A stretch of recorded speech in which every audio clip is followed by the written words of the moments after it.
toasting, joking too. Sipping and roasting is what we do. Light 'em up, drink 'em down. Whiskey and cigars all around. Cheers, y'all. Well. That sounds like a party right Welcome, there. ladies and gentlemen, to this fine radio program, podcast, and video extravaganza known internationally Hi, Mom. as the world-famous Smokin' and Toastin'. Show number 303. That's 303. That means we're exactly halfway to 333. That's right. And when we get there, we're throwing a big party. correct. So look forward You guys to that. will be invited. Yeah. It's Smokin' and Toastin', and we got a very special show for you this week because we pulled off something, Ian, that we've never been able to do before. So today's show is historic. We are able to have guests on to get us prepared for the Whiskey Social, Yeah? which is this weekend. Mm-hmm. And we didn't have to invite Chris Hart. So how exciting is that? That's pretty amazing. Yeah, no, we do love Chris. We just love to give him a hard time, but he was unable to make it on to talk about the social. So he sent a couple of guys in his own stead. And gentlemen, why don't you introduce yourselves and tell us what exactly each of you does as it involves the Whiskey Social. Sure. I'm Todd Grube, and Chris and I have worked together in the Houston Bourbon Society now for a few years. And we became friends and just we talked about doing business together. So last year was my first time as an owner of the Whiskey Social with Chris, and then Dominic came in at the same time. So we all sort of fill various roles. Mm-hmm. I do the social media as one of the things that I'm responsible for. And the Whiskey Social has always had a very good social media presence. I think it's part of and the Houston Bourbon Society, right, which is where it sort of sprung from, right? Yeah. So that there's always been a pretty good social media presence, and that kind of, I think, enabled in the earliest days of the social for it to get promoted well enough that people knew it was there and knew to come. So. And then, of course, we had Chris on this show, and the whole thing blew up. Right. So, Well, that's why we're here. That's good to know. How about you? Yeah, I'm Dominic Sung. As Todd said, it's sort of, I don't know how it ended up. I'm newer to knowing Chris and Todd, but it sort of came up in conversation at one point between Chris and As myself. far as knowing Chris, it gets old real quick. It's Yeah, then maybe it's a good thing. I'm on the newer side, right? But it sort of came up in conversation around being a partner in the Whiskey Social, and sort of it all kind of coalesced at the same time, coincidentally, as Todd was working on it as well. So like Dominic Todd is said, a master people person. Like, I feel like he came out of boy. nowhere, and suddenly we were like great friends, and then suddenly we were business partners. He finds his way like into kind of can things. weasel my way in quietly, and people good don't to know. notice me, and they're like, "How the hell did you get here?" Well, I want both of you guys to know, because I want you to understand the weight, if you will, of the show that you're on right now on Smokin' and Toastin'.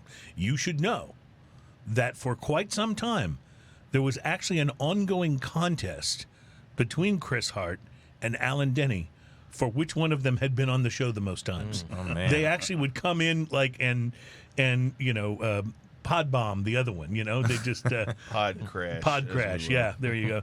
I mean, it was actually, they took it very seriously.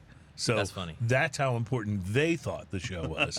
Actually, I think they really just like drinking with us, is what it is. But we'll do a lot of that drinking today. We have a lot going on. You guys have brought in a number of different spirits as we drink whiskey, talk about the Whiskey Social, and then we have some beers we're going to taste as well. So today on the beer front, we'll be tasting the 4 Sixes Grit and Glory Amber Lager. 4 Sixes is the name of a ranch in North Texas that is not only a real, actual ranch, but it is a ranch that was referenced in the TV series Yellowstone, and there is a spin-off of Yellowstone coming about the 4 Sixes Ranch that has now actually been purchased by Tyler Sheridan, the creator of Yellowstone. So it's it's a whole circular thing. But apparently they got together with Big Kettle Brewing out of Lawrenceville, Georgia, and released this Amber Lager.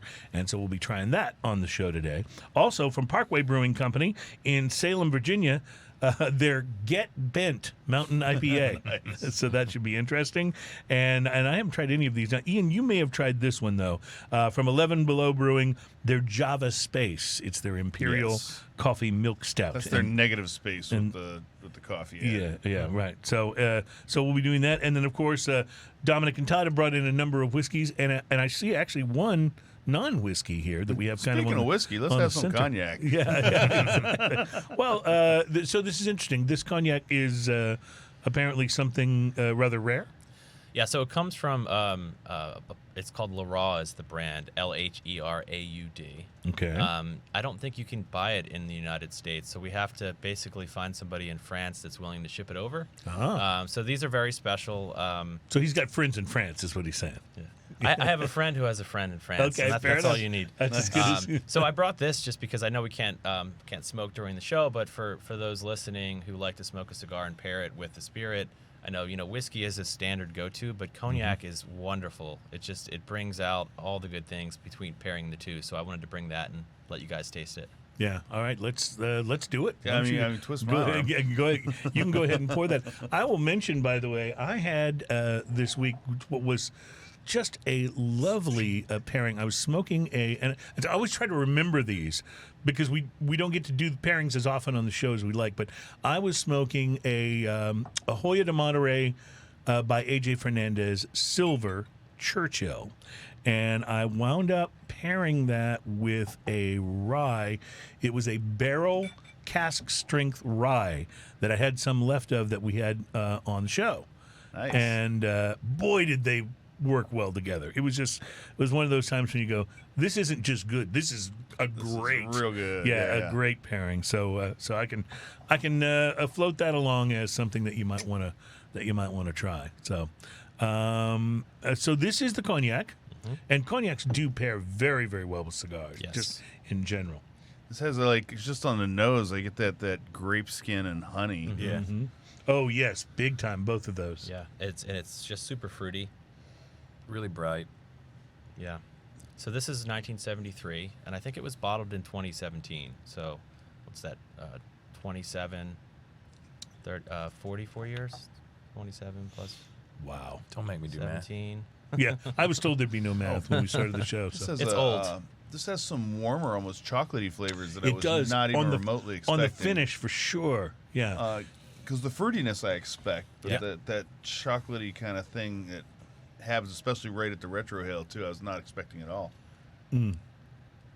The fruit up front, for sure. The grape skin sort of thing, and then you're right, Ian. On the finish, there is a little chocolatey thing that comes floating in there. Yeah, Really nice. It's very warm, and it is very Yes. fruity up front. The fruit punches you right away. And as you said, very warm. This has a bit of a cognac. It has, hug on the end. it has a great way of just being present in the whole palate too. Like it just really, really fills It's out everything. the palate. It's Yeah. really round. It's thicker, and then I think for a lower proof cognac, the finish is nice and long and Yes. good for what you're doing. Yeah. And there's a little bit of heat to the finish Yeah, too. it's 96, so I think it's a good It lets you know proof. it lets you know you're having something, but it's not. It's more like a hug. There's nothing harsh about that. If you have a friend of a friend who's in France, how much would you have to pay him to grab you a bottle of this? So this was about, I want to say that their price over there was Euros. maybe $275 or so, and then with all the tariffs and everything to get it over, maybe about $350 total. Okay, so If you have a friend of a friend in France who also has a friend, then it's obviously going to be. now Well, what's that guy's name? The everyone has that. joke. Gerard Depardieu, is that who you were thinking of? I was thinking of Kevin Bacon. Oh, okay. Oh, right. Because there's always this 6 4 degrees steps of- of Yeah, 6 degrees yeah, or whatever yes. it is. By the way, Kevin Bacon, I think is probably just. He comes across like a really wonderful human being.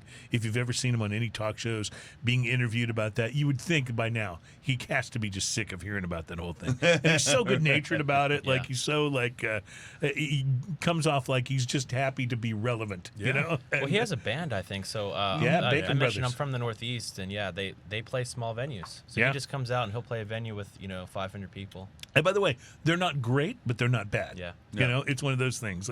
It's not like what was that band that Keanu Reeves was in for a while back in the I can't remember the name and they of were it, so but yeah. terrible, Doghead or God Dog or something. They were really bad. God Dog now. was a local band. God Dog. Okay, sorry. Wild Stallions, I thought. Oh yeah, Wild Stallions. While we're on the music topic, just for a second, I just want to say I went and saw Chris Stapleton last weekend for the first time. Man, that guy is amazing. He's just a musician. He's not even really, it's not even really that he does this crazy big show. I mean, there's great staging and all that, but he just gets up there and plays. It's soulful. And It's sings. country, and but it's very soulful. So much wonderful. of him goes into it when he Right. performs, and you're like, And, oh man. and he's so great on guitar. Doesn't get nearly the credit that he deserves for being a guitar the player. sacrifice you made last year, because you had the tickets to see him, And I went to the Whiskey Social instead. and you had Wow. to choose. yes. Well, So we're honored then. this should show you how seriously we take the They put it social off around. a year, but you finally made it. Yeah. And fortunately, he was at least like a week off this Right. year from when he came back. So, Well, this year we're going to be potentially competing with Game 7 if it happens. yeah, that that's is the thing. And I'm a Philly thing. fan. I'm sure everyone else is a Astros. I'm an I'm an Astros Astros fan second. So let me. Right, let me I say understand that. Yeah, I understand that. There's at some point, if you've moved around, at some point you make that fandom that's lasting, that like doesn't go away when you move to the next place. So so I get that. Well, I will say it's been a hell of a series so far. So we'll keep our fingers crossed. This is exceptional, gentlemen. This is just amazing, and probably one of the best cognacs I've ever had prior to this was actually one that Alan Denny brought in. That was one of the ones from The the Gregarious Gump. The Gregarious Oh, yeah? Gump.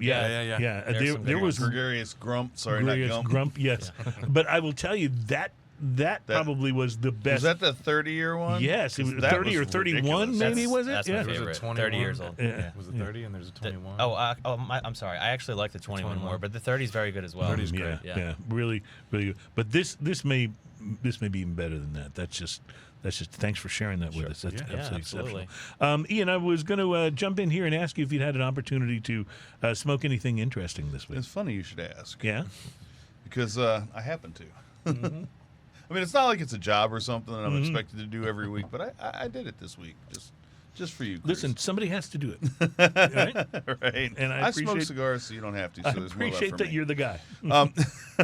So yeah, actually, I sat out on my patio. Man, the weather has been so nice. Yes. Like Yes. I have been outside. We had a every couple bit of days it. that were a little bit cold, and then it just warmed up just enough. I've been outside every bit of it. Well, I have one of these tables that has the gas table, the gas underneath it, and you like the little fire ring up top.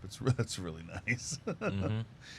So I was sitting outside, and I selected a cigar last night. I realized I smoked this cigar all the time, but I realized I hadn't actually reviewed it on the show. So I picked it up. It's the Gloria Cubana Serie Maduro. Oh, yeah, see, that's a good cigar.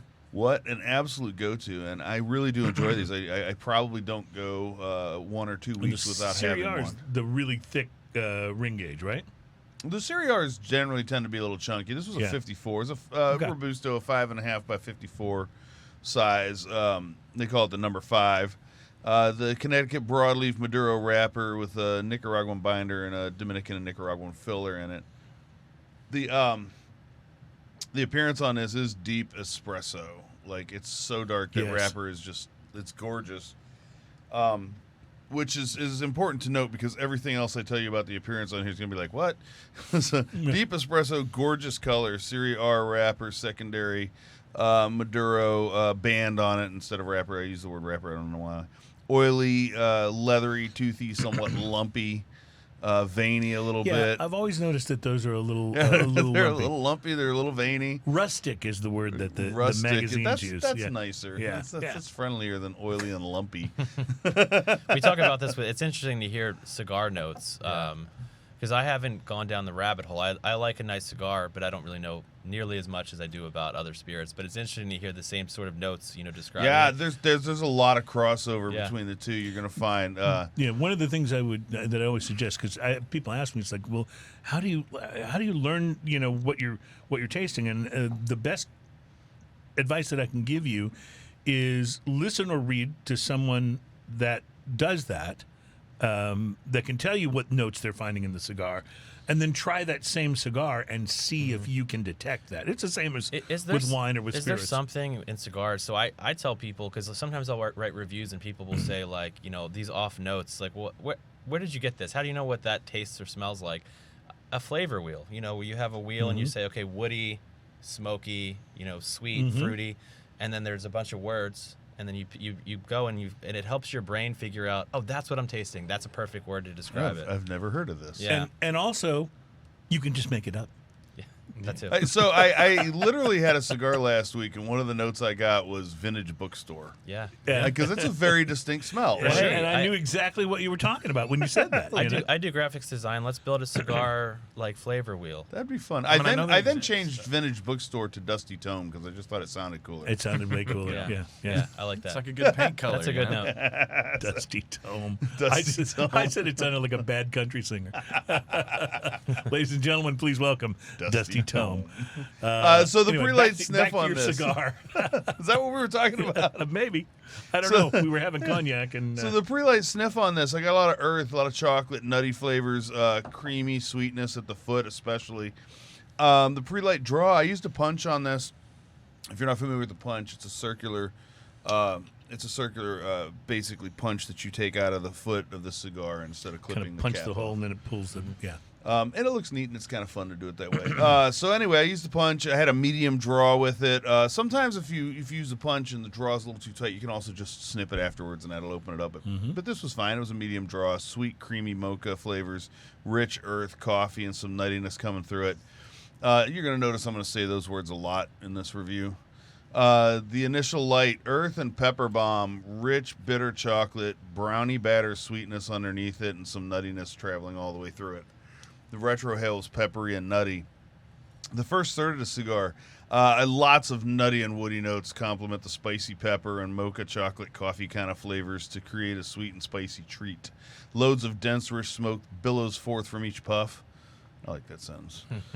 Full strength, definitely. This is a full strength cigar. This is like all these flavors sound really, really good. But keep in mind, if you are a mild cigar lover, this one packs a punch. This one's full strength. So even though and I even mentioned, well, I'll get to it in a minute. Let me go ahead and keep reading. Retrohale is peppery and woody, very like overall woody kind of thing going on with the cigar too. And not like a lot of times you get a very specific cedar or oak kind of thing. This one was just kind of wood. You know, it wasn't like fresh cut lumber, but it wasn't exactly cedar, but it wasn't exactly oak or, any of those kind of things. Kenny Rogers once said, it's the wood that makes it good. There you go. Solid ash, good burn overall. The second third of this cigar got a lot of brownie batter as the backdrop for this woody, nutty, and spicy full-strength powerhouse. The sweet and spicy notes strike a balance that is brilliant without being overly complex. While definitely full strength, it smokes with an almost medium vibe, which is kind of a weird thing to say, but that's what I was alluding to. Because it is really big. It is a big smoke. Yeah, big full body cigar. Retrohale is peppery, nutty, and woody. Solid ash, perfect burn. The last third on this woody flavor picks up here, and an earthy note sneaks in among the spicy and sweet. Brownie notes shift towards mocha and coffee with a pleasant dryness in the aftertaste. The retrohale is pepper and a bit sweeter here at the end of the cigar. Solid ash, perfect burn. This is an $8 to $9 cigar. At the price range, I give it a 5. You get everything you're paying for in that price range. You get as good a cigar as you can get in that price range. Yeah. I think. But I also want to point out that even though that 5, this is our price to quality scale works on a 1 to 10. 5 being you get exactly what you pay for. Mm-hmm. If you rate it below, you're getting a little less than what you feel like you paid for, or you rate it above, it's punching a little above its level. But I give it a 5, even though this is a cigar, like I said earlier, I probably don't go 1 to 2 weeks without smoking at least one of these. This is a regular in your humidor, right? It's one of my favorites. Yeah. So it is a very good cigar. Yeah, and it's just I love the flavor profile on it. It's not super complex, but what it does really well, and it's an absolute go-to for me. Awesome. I have a question though. Yeah, if you don't mind. It's interesting hearing you describe. First of all, great review. Thank you. Really interesting to hear. I haven't read cigar reviews like that, so it's very, very interesting. So you described it in thirds. So, like in whiskey, we talk about how it changes in the glass, or is it my palate? Is it the glass? So, with cigars, how does that work? With cigars, thirds has just kind of become an easy shorthand because flavors have a tendency to change. Not always, but they have a tendency to change as you smoke. Sure. And part of the reason is both the length of tobacco that you're drawing the smoke through, the amount of heat that you've generated on the cigar for a period of time, but it also has to do with how the cigar was rolled. And there are some cigars where the taste stays pretty consistent throughout. And if it's a taste you love, that's a fine thing. But when the tastes change and morph as you go, and the notes and aromas change and morph, it provides, I think, the more interesting cigar experience. So I tend to think of a cigar as 4 distinct parts, and that's the initial light, because initial light is not always what your cigar is going to taste like. It can be very different, and a lot of times it's very spicy and very full. Plus, you get a little bit of palate shock. That's your first sip of whiskey of the day. There's a little bit of that happens, and then through the next thirds of it, it can tend to develop. Think of it like putting ice in a good whiskey. Just a chip of ice, because that whiskey tastes one way neat. So that's like your initial light. You put ice in there, and then it gets cold flavors, and those brighter and fruitier flavors pop fruity out. Things start and then as that ice melts, and you start getting the water dilution in there, you start getting more and more flavors until it warms completely up again, and it's almost a different whiskey. So it's kind of like that process. Okay. But it happens with most cigars, Yeah, that's well. I kind of went with an older, sort of favorite or older former favorite, I guess, as well this week. I smoked the Arturo Fuente Don Carlos Robusto. Oh, nice. And this cigar is considered a classic. The Don Carlos has been consistently rated 94 and above by Cigar Aficionado, and it was their #1 cigar of the year for 2017. And to be honest, it's been about that long since I've smoked one. Right. The Don Carlos line has always been kind of high demand, and after it won that Cigar of the Year #1 spot, they became even harder to find for a while, as usually is the case when something tops that list every year. So I think I wound up turning my attention elsewhere, and only recently in the humidor at Specs Midtown in Houston did I see one and think to myself, it's time. It's time for Don The Carlos. Don Carlos is a very nice-looking cigar with a medium brown wrapper, some barely visible veins, and the very classy Arturo Fuente. I don't know where Adam's going to put the graphic. The very classy Arturo Fuente black, gold, and red band. They added a color. Back when I smoked these before, I think there was only 2 colors of the band. Now they added a third one. So this one, a lot of times on the cellophane, they have Don Carlos written on the cellophane before you take it off. Fuentes are rolled in the Dominican Republic using a Cameroon wrapper, and the binder and filler tobacco is from the DR. I used a punch, just like you did, on my cigar and took a few sniffs, picking up a distinct cedar vibe and a little bit of tobacco sweetness on the cold draw. The cedar was immediately recognizable once I lit the cigar. I also got a light coffee flavor and a kind of a tanned leather note as I worked through the first third of the cigar. Nuttiness on the retrohale. I'm going to say almonds. Sometimes I can get like what kind of nuts it seems like. In this case, if I had to, I'd say almonds. As it smoked, the cedar kind of dropped back and made way for the leather note to be more dominant. The tobacco sweetness evolved somewhat until it became more like a sweet cocoa. You ever take a cup of hot chocolate and you like dissolve the marshmallows in it? That sort of sweet cocoa. That's what it gave me kind of a reminder of. The final third brought in a dried fruit note, and the cocoa leather and a tiny bit of cedar remained. I also got a little bit of toastiness towards the end of the cigar. The secret to the greatness of the Don Carlos is not that it hits you with dozens of different notes and flavors. The secret, if you want to call it that, and I guess it is that the flavor that it does give you, those flavors complement each other so well. They really work well together, everything in harmony, like a well-written script without a wasted line or a word. Kind of like the Scooby-Doo show used to be back before they brought in that damn Scrappy-Doo and absolutely ruined a great show. But I digress. So what you're saying is you started this cigar at an abandoned amusement park? Yes, and I would have finished it at that park too if it wasn't for those darn kids. Anyway, I've heard people describe the Don Carlos is mild to medium, and I don't quite agree. It's true that there's no pepper blast at the beginning, and in fact, not really any pepperiness to this cigar at all. But I'd still call it medium-bodied. In fact, this would be a great cigar for somebody who smokes mostly milder cigars, but is looking to maybe step up, try something a little more. Because it won't knock you on your butt, but it's nice and medium in terms of body. It's a perfect way to step up to medium that won't overwhelm you. So I'll also mention the room note on this cigar was absolutely delightful, and that's a word I don't use too often. Delightful. You can put this on the list of cigars that non-smokers will ask you about if you're smoking. What is that you're smoking? What is that? That Yeah. smells really good. Construction, as it almost always will be with a Fuente cigar, was virtually flawless. No burn issues of any kind. As Ian likes to say, great draw, perfect burn. I got that wrong, didn't you? You always say solid ash, perfect burn. Yes, that's what Ian likes to say. The Arturo Fuente Don Carlos Robusto is a $10 to $11 cigar, and I guess I'm just going to have to get used to that being the normal price for a Robusto. It's gone up. But I'm going down kicking and screaming on that whole pricing thing.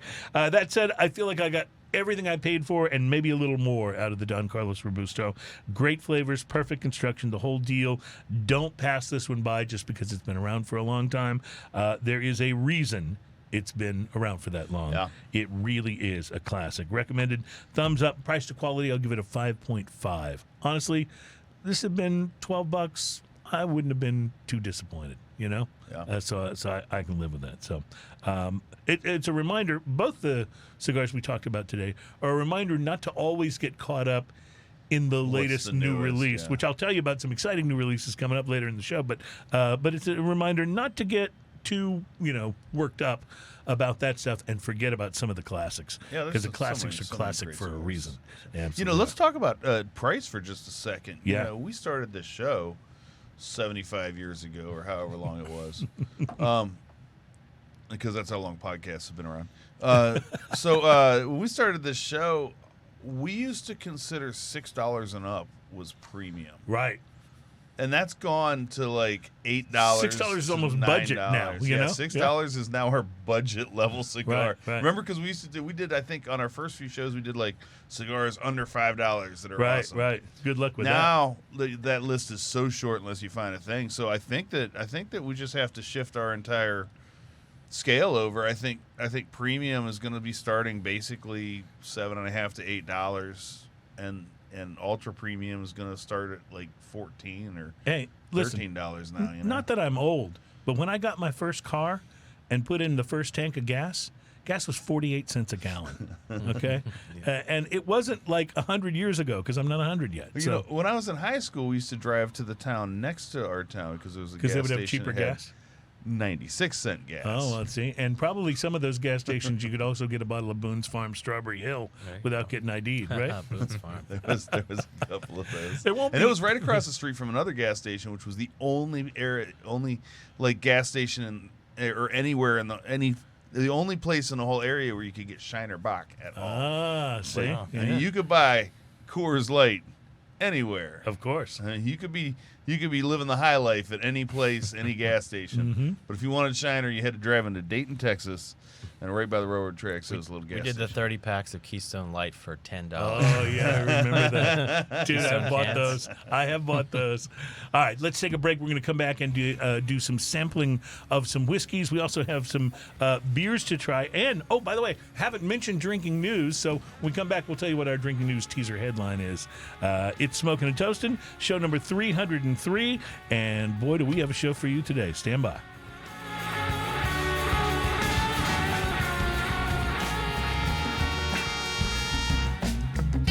Welcome back at Smoking and Toasting. Our program is all about craft beer, fine spirits, and hand-rolled cigars.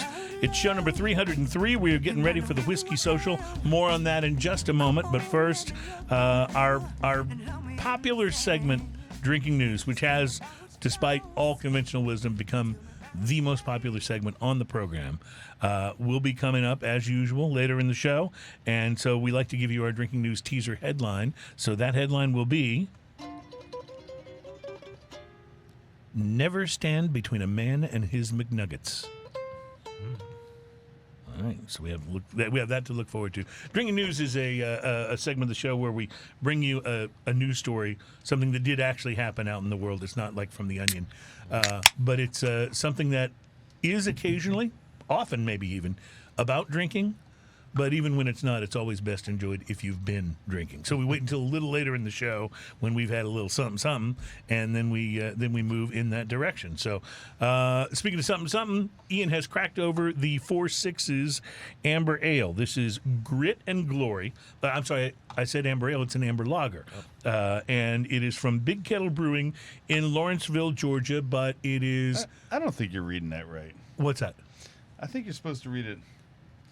Grit and Glory, the new lager from 4 6's. That's pretty good. Authentic craft beer, amber lager, full-bodied, Morrison-style amber lager with noble hops. That's pretty good. I don't know if I can do that voice. When I try to do something like that, it always comes out more like, Sunday, Sunday, Sunday! 4 6's amber lager! That's very monster truck of you. Or, at the 4 6's ranch, John met a cowgirl named Elisa. Here's their long-distance dedication. 4 6's is a real ranch. It's in Texas.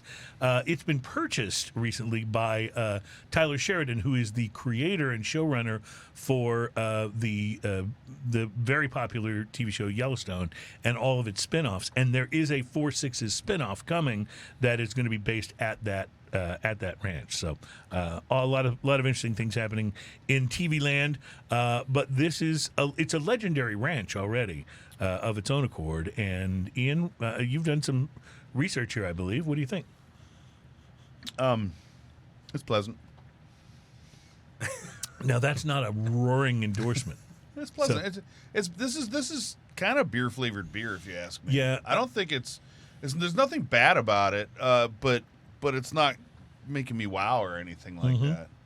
So I agree. It kind of tastes like beer. It's very drinkable. If if you throw a 6-pack at me, it's going down. Yeah. That's not a problem. It says it's a 5% alcohol by volume, full-bodied Morrison-style amber lager with noble hops, and it doesn't do though like what a St. Arnold according amber to the Surgeon would do General, to your women palate. should not drink alcoholic beverages during pregnancy. That's good to know. Yeah. It has all the normal stuff on the can. It's very beer flavored. I think if you're going for a legendary beer, you should make it more legendary than this. It's nice. Yeah, I agree with you. It's not punching me, but it's pleasant, drinkable. Nothing wrong with it. Yeah, it's a nice lager. Yeah, it's kind of like a. Trying to think of a good parallel. It's a little good more ranch malt beer. It's a little more malt forward than a lot of lagers that you get, but it's a Marzen lager, so you kind of expect that. It's a pretty color too. Yes, yes, it is. Speaking of ranch and beverage, can anybody clear this up for me? Does ranch water actually mean hard seltzer, or is it just something that's been adopted by everybody? Like Black Friday got adopted as a way to sell mattresses and stuff. I think it's been adopted. Yeah, but there isn't like. Going back to before seltzer became a thing, it wasn't called ranch water, right? Ranch water, just the term itself makes me think of, a big trough that the horses drink out of. And maybe isn't exactly the most pure water that you could think of. Is that what you're getting at? Like for the first time I saw that, that's what I think of when I think of ranch water. Because isn't ranch water the cocktail? Isn't it just tequila and lime juice and seltzer? I think that's right. Yes. Yeah. So maybe that's where they're kind of headed with the comparison. I don't know. I just saw there is a brand of seltzer named ranch water. That's the Carbach one, isn't it? Well, no, Carbach has a seltzer named ranch water, but it's a Carbach ranch water, and then there's a brand that's actually the name of the brand. Well, it's is a good ranch thing there's water. nothing confusing about Right, that. exactly. This is why I'm asking because I think it's part of the canned cocktails revolution that they're just so anyone can call it ranch water, and it's So I think there's ranch 3 water is a ingredients. style of drink. it's Yeah, just it's a, I think it depends on a which cocktail. alcohol base goes into maybe the thing. just as a name, it just doesn't sound that appetizing to me. Yeah, So it sounds maybe like it's something just from a trough. catchphrase Right. for whatever, Yeah. seltzer RTD then, Yeah, right? yeah, probably so. I thought maybe it was a Texas thing too, but I don't know. I agree with you about this beer. Good, but not outstanding. Yeah, no, Like, it's good. And, nothing wrong with it. And I got but- to tell you, if I walked into a convenience store and they had this next to almost anything by a macro brewer, I'd be much happier with this. Oh, absolutely, But, absolutely. I'll take this over even like a Blue Moon or something like that. I'm you know? waiting for this to sweep all the awards this year. Now that I've said that, Now that you've said I go, that, yes, man. Yeah. I mean, I'm never going to be able to look at this beer again without hearing your voice reading that label. Oh, the government warning part? Yeah, that's always good to know. Grit and glory. Oh, that part. Gotcha. All right, well, guys, let's move into the whiskey here.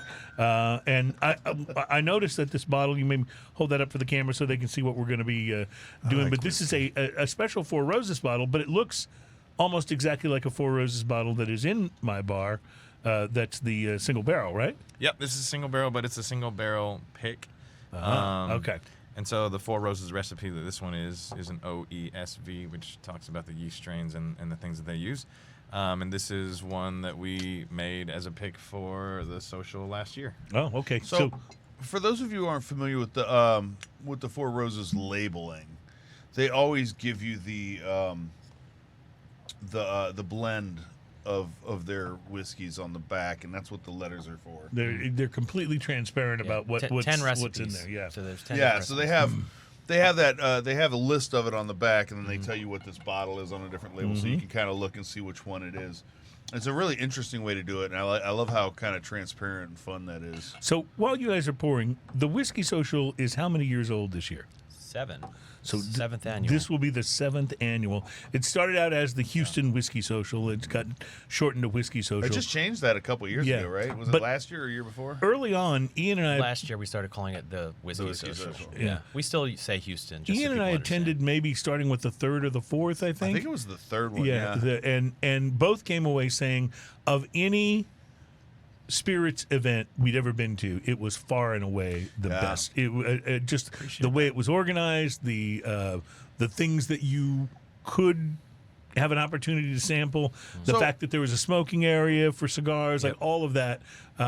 It just was run better. The And, very first large whiskey event that I ever went to was when we had first started the show. We were, I think, 20 episodes in maybe, and we went and did the Whiskies of the World that was at the, which hotel was it downtown? I can't remember. yeah.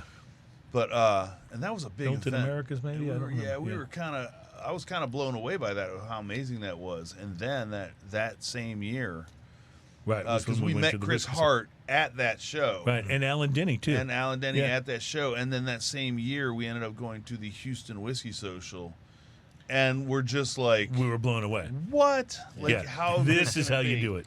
It was so fantastic. Yeah, we do it. Well, And- we go to all the other festivals, and what do they do well? What don't they do well? What are Right. we upset about when we're there waiting in line too long? Right. Did you go to that travesty that they did at the Silver Street Studios a few years back? Where there was like 2 whiskeys? Oh my, it was so bad. It was so bad. It's funny because I actually went to Whiskies of the World. It must have been like 2017 or 18. At this point, I knew nothing. I didn't know Chris. And I went to that. I just joined the Houston Bourbon Society, and everyone was like, you want to go to the Houston Whiskey Social. So then I was like, well, I already paid for this one. And I ended up going, and I felt the same. I thought it was just well put together. And I think every year we've improved. We're tweaking, we're adding things. we try to and tweak. Gets better every year.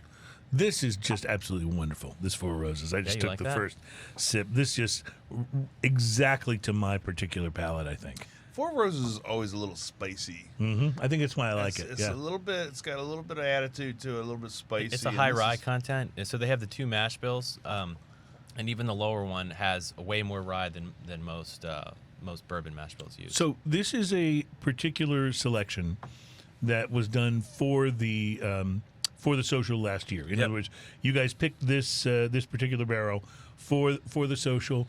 How many different whiskeys will you do that for a given year? Is there only one? typically one. For the social, we do one. Right. Okay. Yeah. So, can you give us any clues as to what you picked this year, or are you allowed to talk about it? Can we say that? I think so.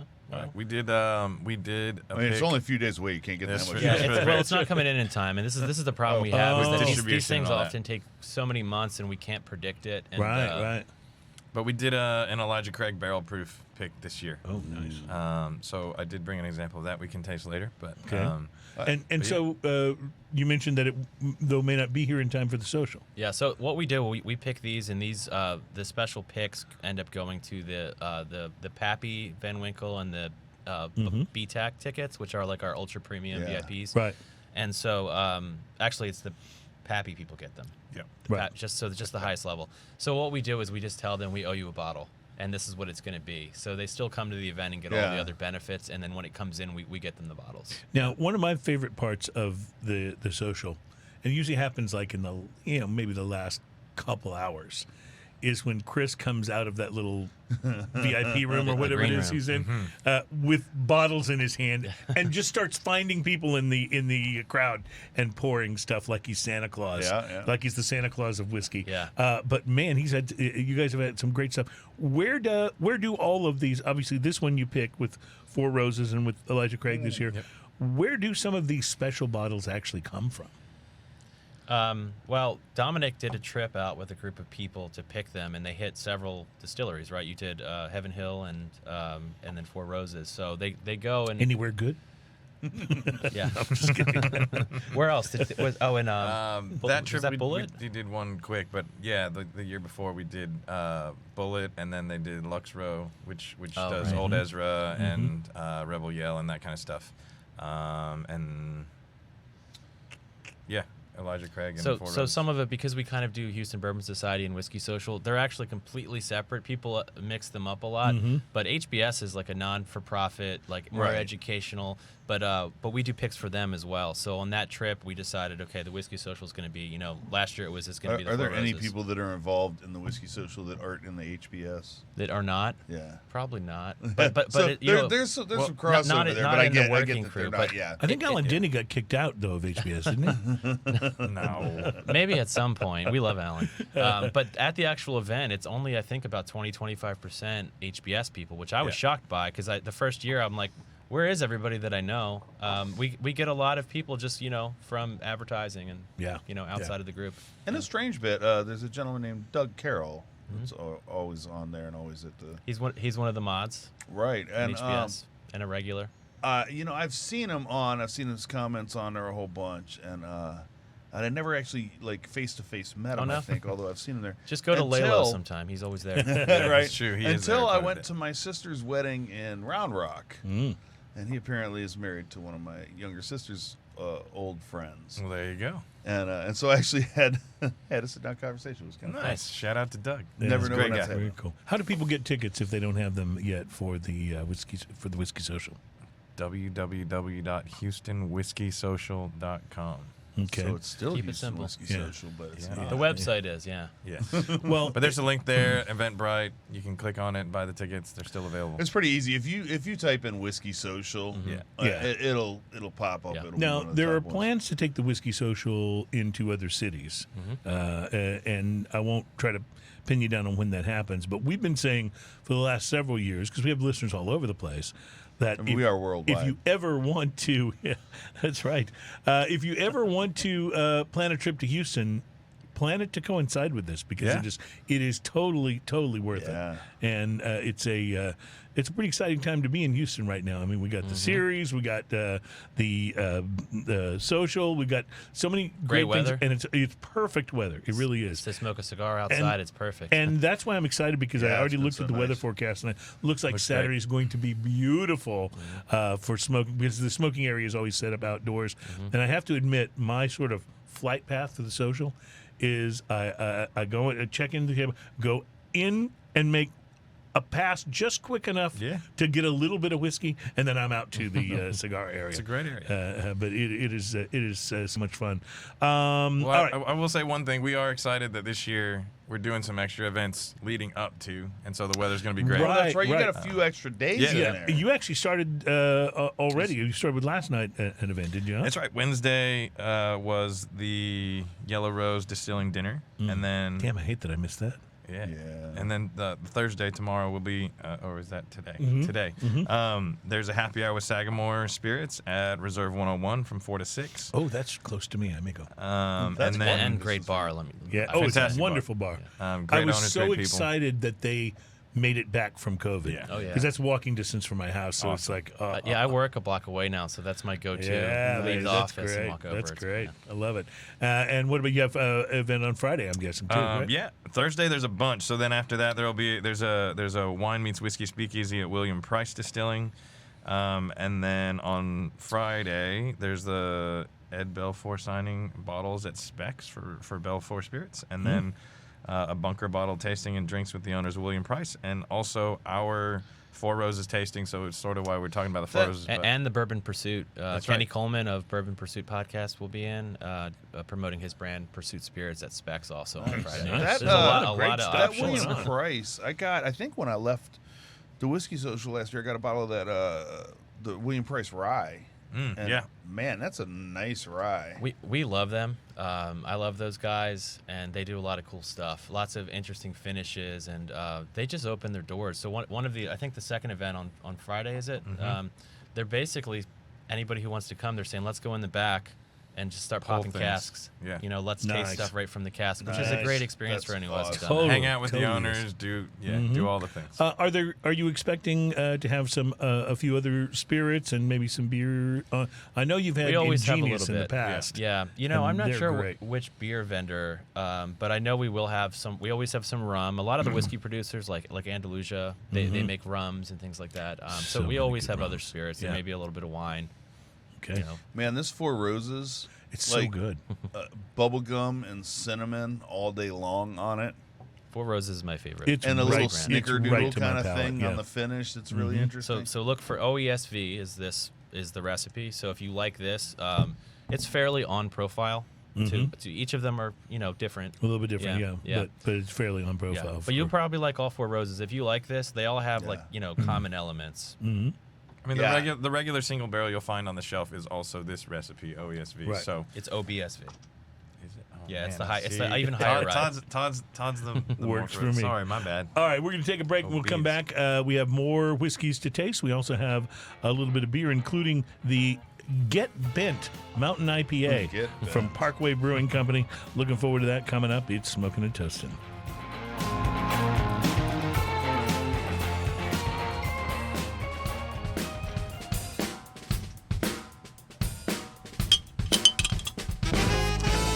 Welcome back. It is Smoking and Toasting.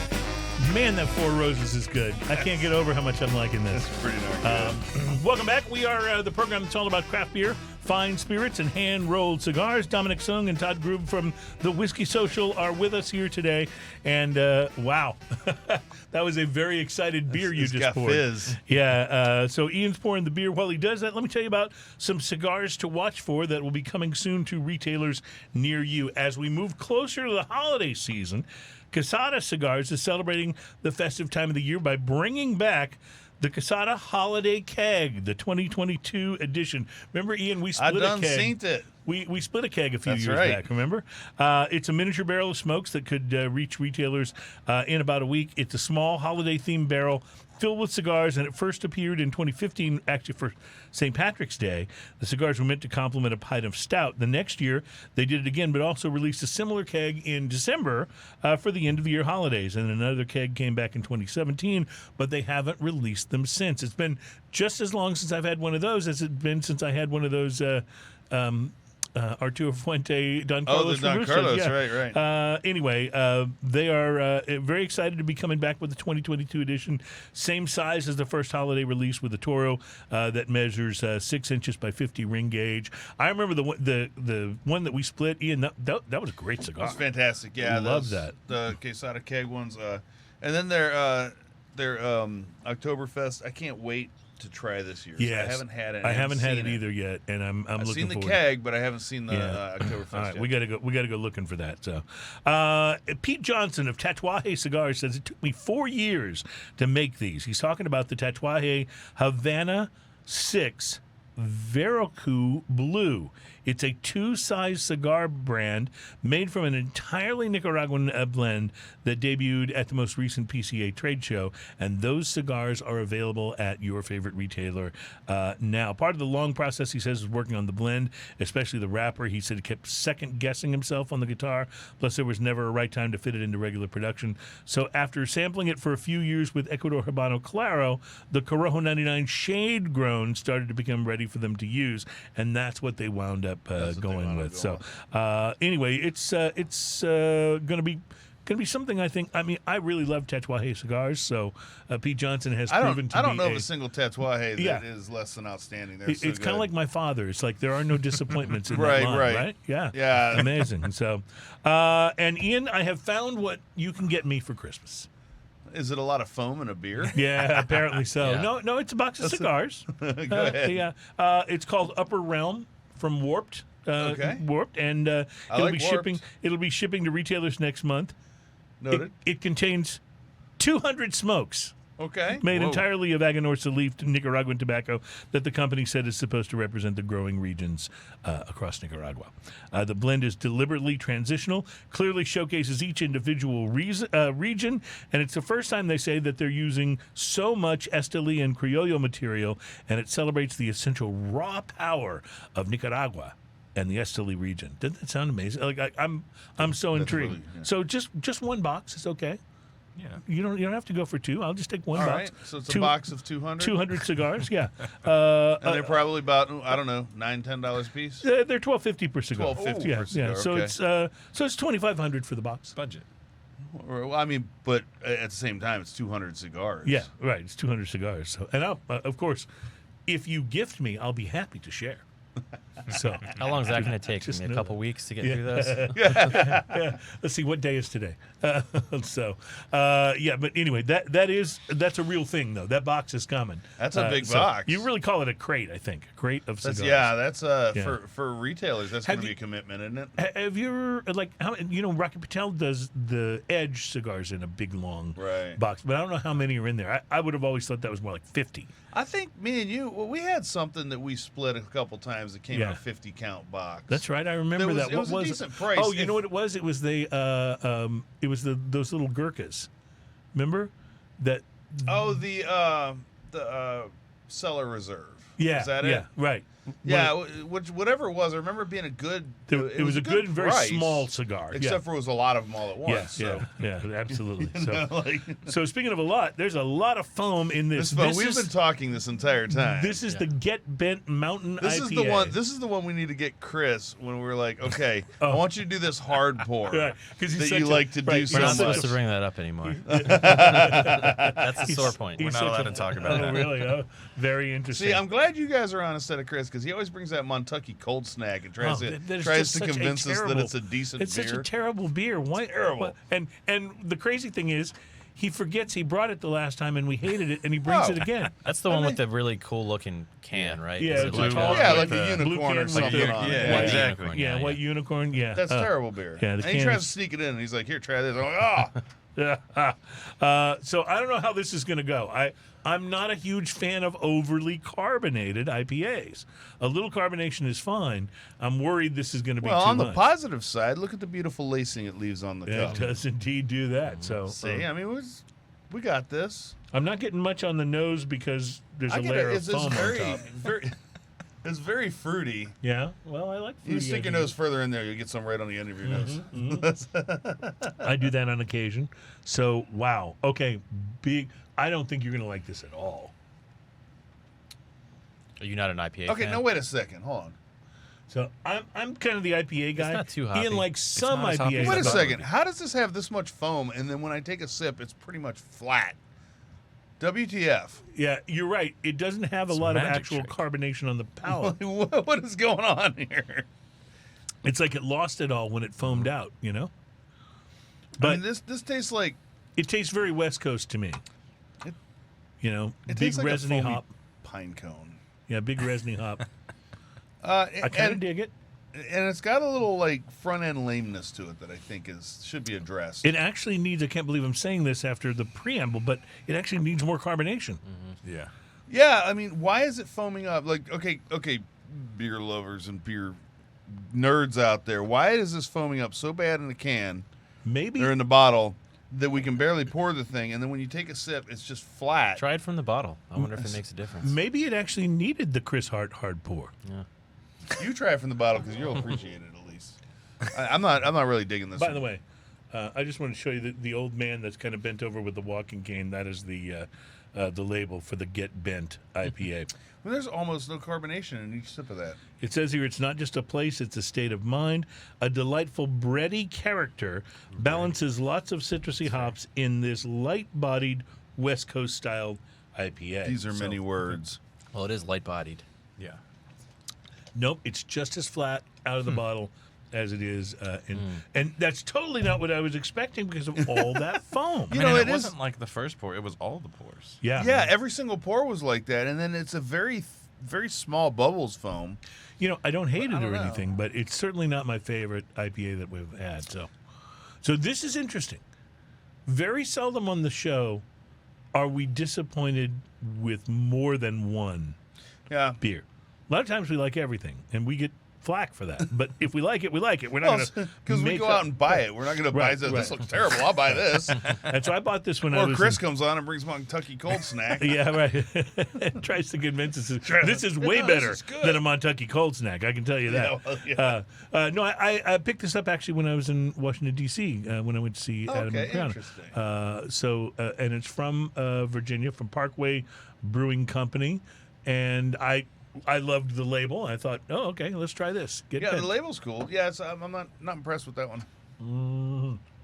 And that's not even because I'm All right. not the IPA guy. It's unbalanced. It's no carb, yet over carb. It's Yeah. you know what? I'm gonna stop now because now I'm just like ragging on it. Yeah, I don't need to do That's that. absolutely right. All right, so we'll take a break and we'll come back. We have much more whiskey to delve into. What should we do next, gentlemen? Well, you like the Four Roses. I think we should do the other Try the Four other one. Roses. Okay, this Four Roses is in a box that looks Look like a at cigar that. box, and it has good old Whiskey Pete on there. So he's smoking a cigar. I like it. We'll be right back to try this on Smoking and Toasting.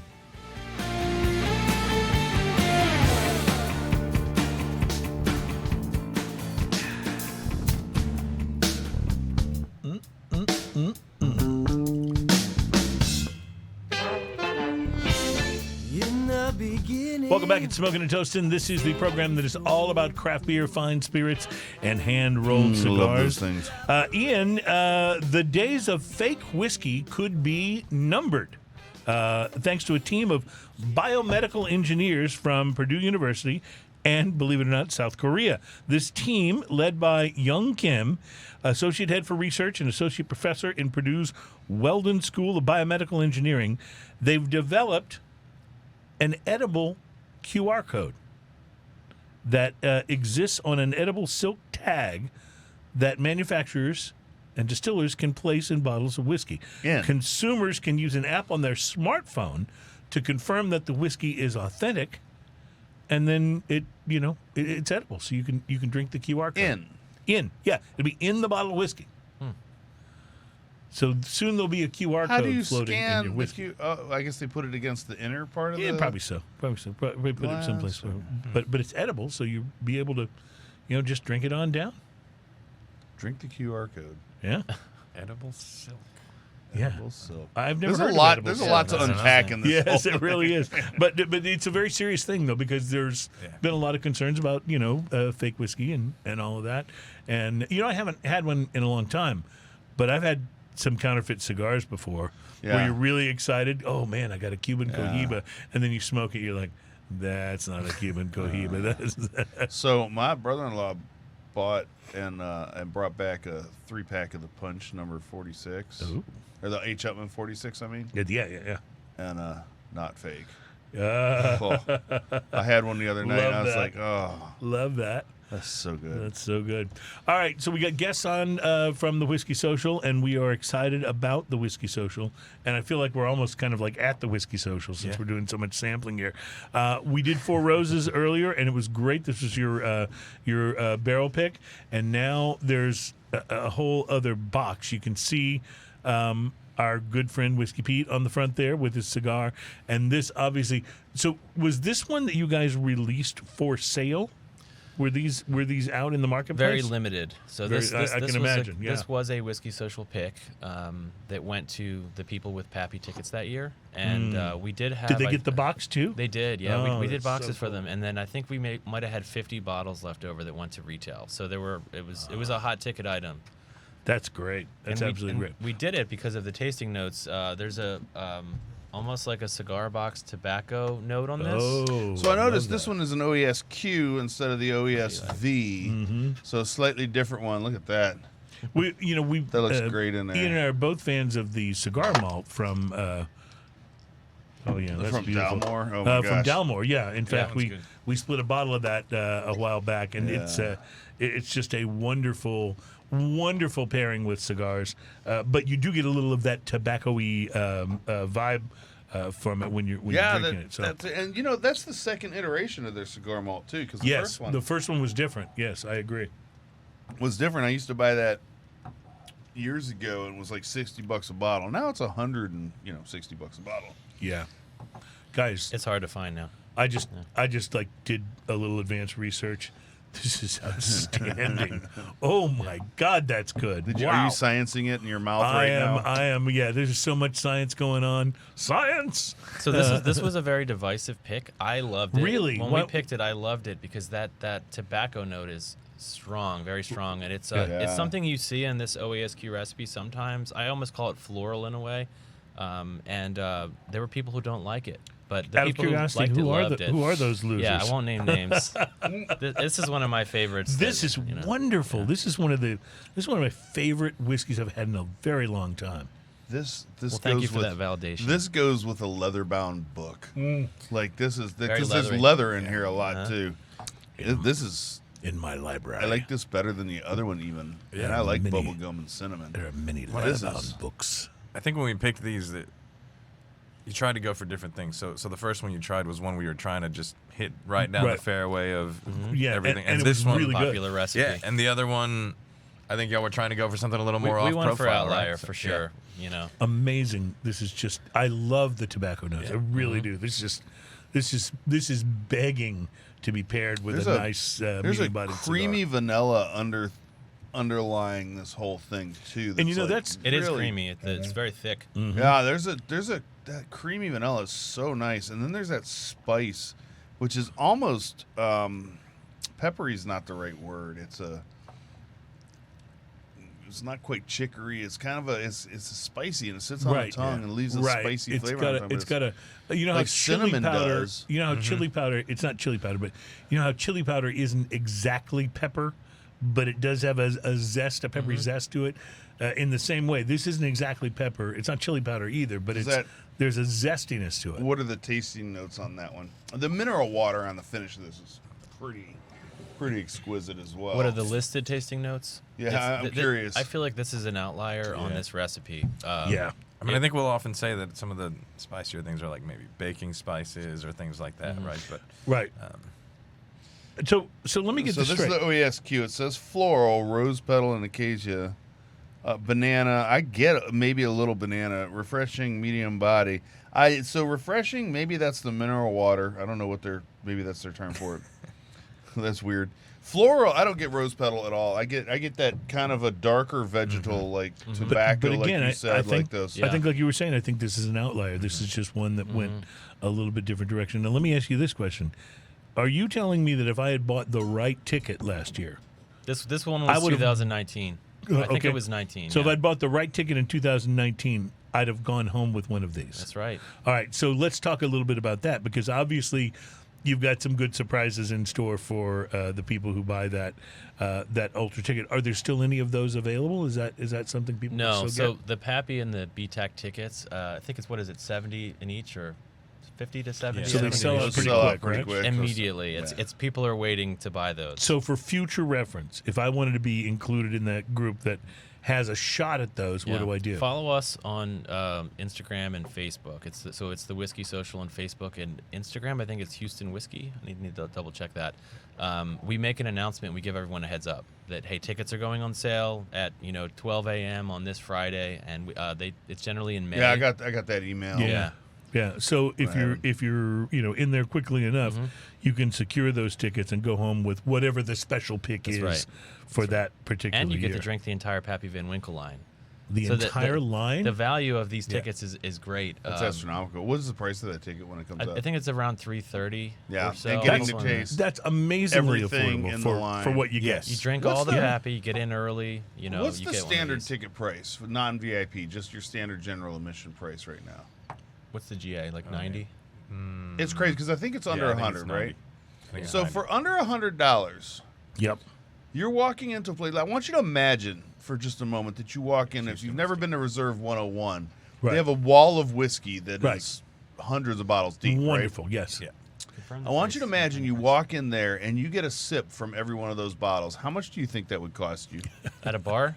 Yeah. Like, it would for be Pappy? It's on Yeah. no, not even Pappy. I'm just talking about your standard Oh. line stuff, Right. standard whiskeys. Right. You walk into Like, Reserve you walk into 101. Reserve Yeah. 101 and You- just you wanna point and be sip- like, I want that, I want that. You do this like 20 times, right? Yeah. Yeah. What's your I'm tab And, gonna be? and even if he's doing half pours, like small pours, like or half ounce pours or whatever, imagine what your tab would be. $1,000 at least. Oh, it's damn sure not $90. Right. You're Yeah. more than getting your And money's you worth. get to walk into the Whiskey Social and you get to do that. And not only do you get to do that, but you get to talk to, in most cases, the people who are making and or next to the people who are making it. That's right. And And that it's is also- And phenomenal. that's a lot of fun doing that. And there's also food, and there's other things that you can.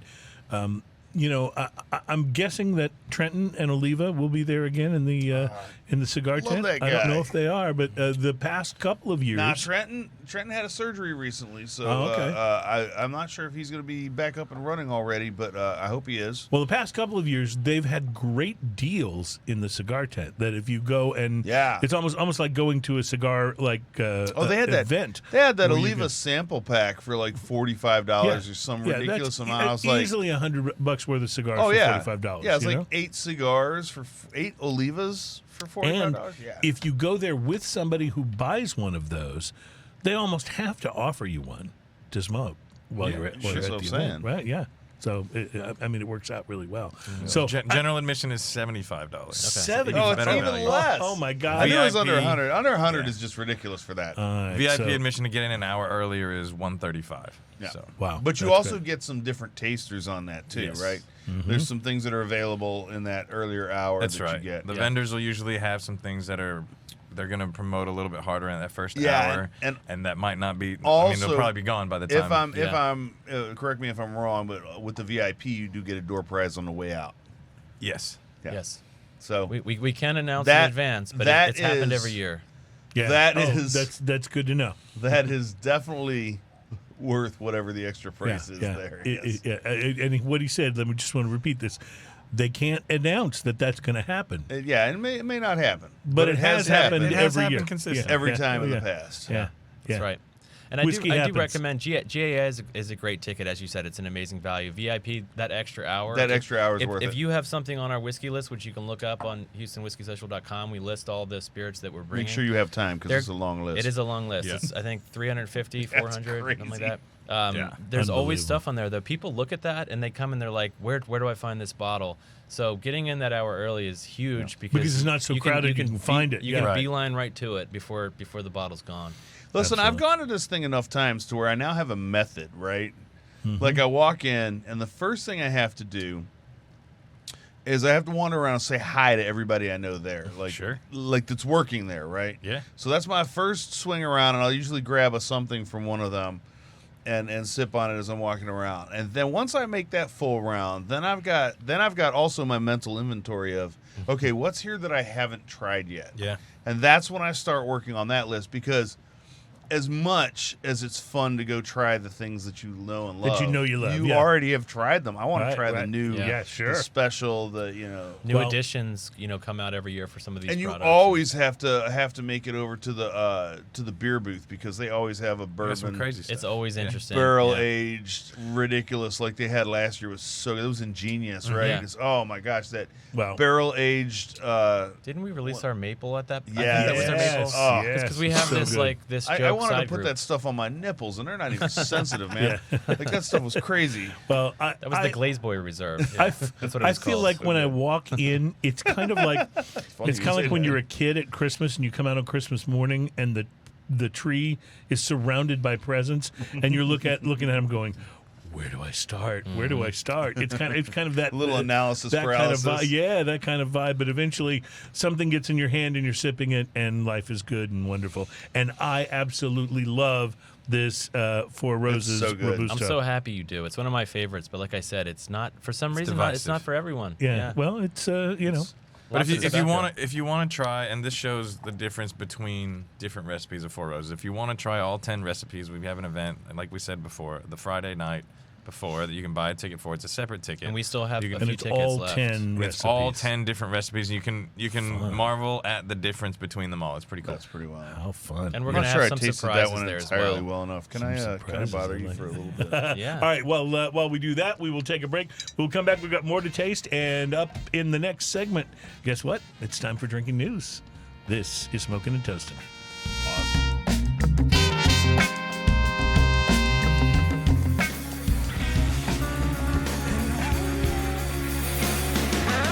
Welcome back into Smoking and Toasting, and we are the program that's all about craft beer, fine spirits, and hand-rolled cigars. We are having a really good time today tasting some amazing whiskeys, and thanks to Dominic and Todd from the Whiskey Social for joining us, bringing in amazing whiskeys. And Ian, you may want to hold off on pouring that because I think you have to pick up a musical instrument here, my friend. Let me pour this before we do that. Oh, okay. Well, why don't you do that? And guys, I haven't asked you this, so I think what I'd like to do is ask Dominic, if you would mind, would you pour yourself some something whiskey, just some whiskey that you like? Doesn't matter which one. It could be one we've already had. Just pour yourself just a little bit of it, because what I'm going to ask you to do is on our intro to drinking news.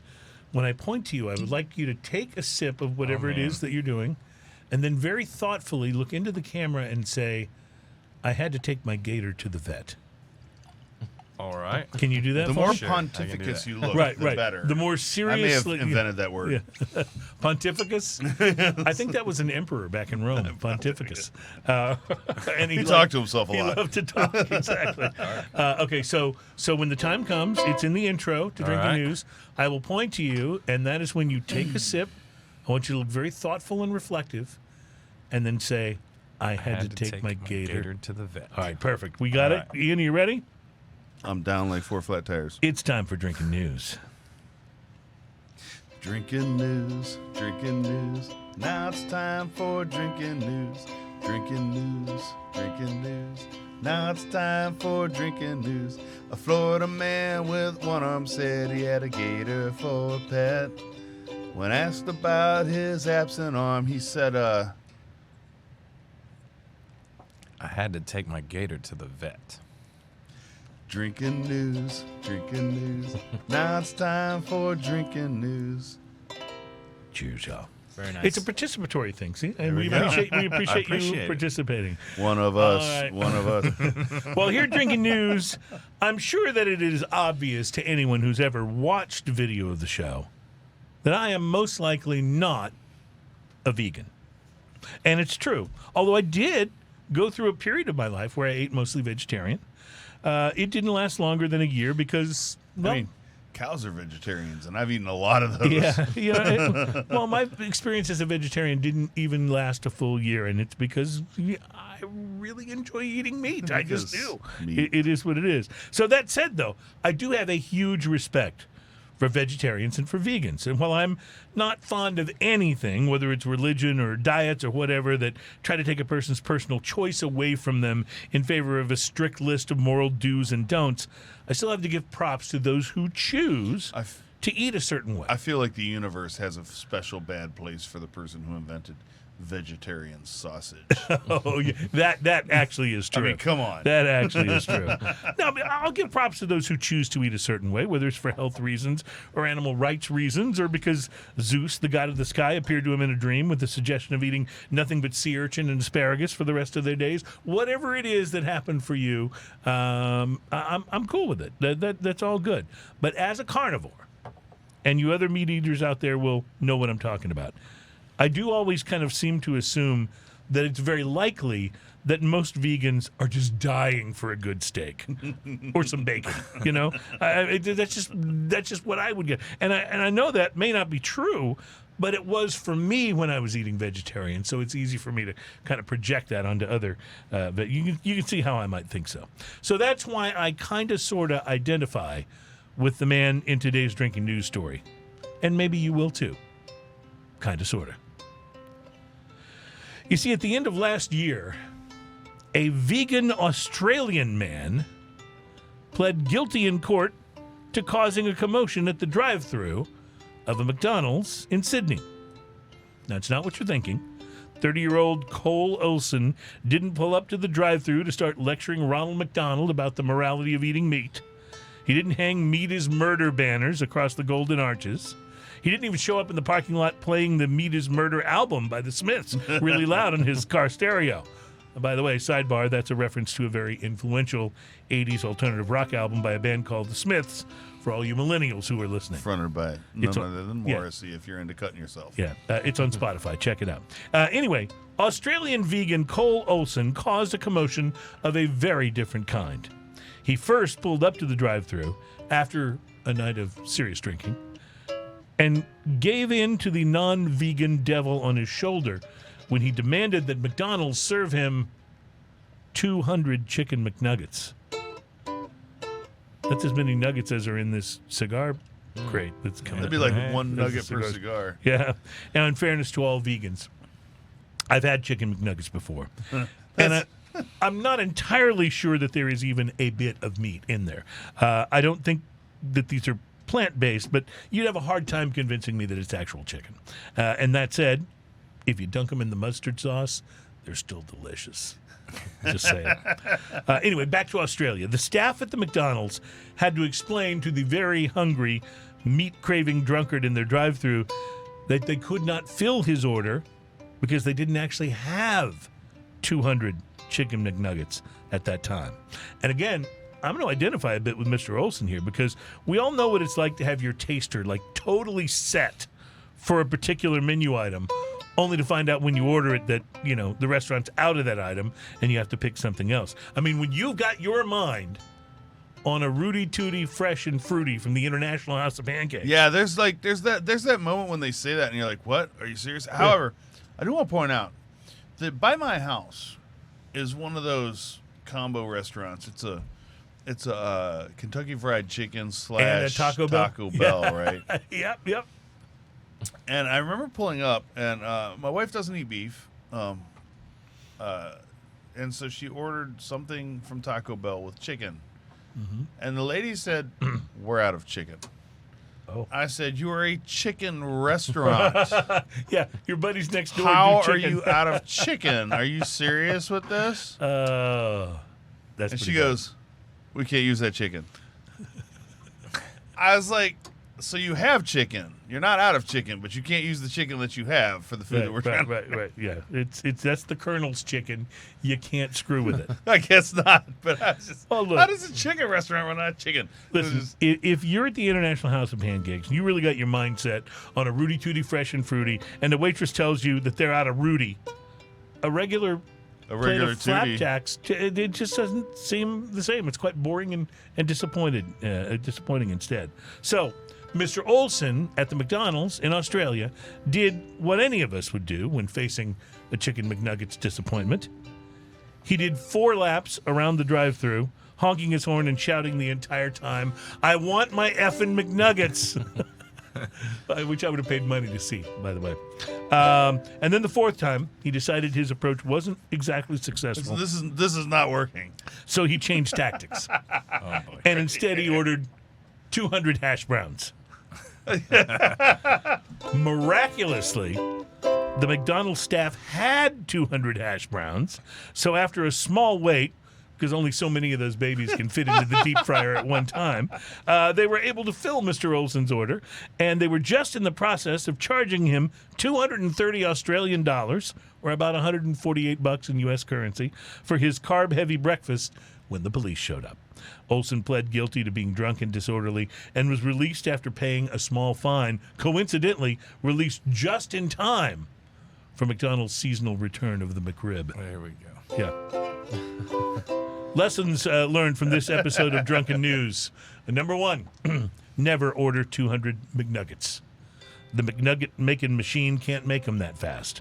And the fury of in the fury of trying to, You know, But 200 nuggets isn't that many. I mean, hold on a second, right? Yeah, it's 10 or It's 20 yeah, but it's packs. 20 Like, orders who of here? 10 McNugget Raise your making hand at machine. this table if you've never ordered 20 nuggets. Come on. 20. We've all saying. been that guy, but have right? you ever Yeah. ordered 200? But that's Well, only 10 people 10. ordering a 20 piece. Yeah. Right. So and they're small. They're not that big. Listen. Like they're small, but they had 200. There are hash limitations browns, I mean, I to which the guess. their hash McNugget browns making are like machine. this big, right? Yeah, yeah. I'm just saying. That somebody doesn't know how to order there. Well, the McNugget making machine is a much more complicated piece of machinery. I mean, I get the than the drunk deep and fry. disorderly, but man, they should have had 200 nuggets. But why 200? He's not ordering 200 orders of nuggets. He's ordering 200 of them. That's All like I you know. said, 10 orders of 20. It's just not that big a deal, right? They should have that. All I know is Again if with you the math, though. if you Maybe order they were confused. if you order 200 McNuggets, in the fury of trying to make that many, they might accidentally put some chicken in there. Just saying. Oh, that's don't go get crazy with it. Number two, if you're a vegan and you're trying to eat totally plant-based, hash browns may be from potatoes, but I'm betting that grease they're fried in is not exactly made from soybeans and almond milk. I'm not saying that it's from frying up endangered baby seal steaks. I'm just saying I don't think it's plant-based. So you draw your own conclusions. And finally, number three, Olsen's final mistake, or his first mistake actually, was that he was totally in the wrong place. Not only were they not able to fill his order for 200 chicken McNuggets, but he should have just actually kept going, kept driving, and gone a couple of blocks further once he saw the Golden Arches, because we all know that if it's late at night and you've been indulging in your favorite adult beverages since early evening, whether you're a tried and true carnivore or a vegan who's craving a taboo snack, you know you should be in the drive-thru line at Taco Bell, right? You know I'm seriously. Reporting live from the Taco Bell drive-thru, where I just had 3 delicious Doritos Locos tacos. Man, And I'm like, pretty those sure- are the best Yeah. taco shells in the world. Man. And I'm pretty sure that I They're didn't. terrible, but they're amazing. And I'm pretty sure I didn't eat any meat yet. My name is Cruze, and that is your. Drinking news, drinking news. That's our time for drinking news. Cheers, y'all. All right, so I had to go all the way to Australia for that one.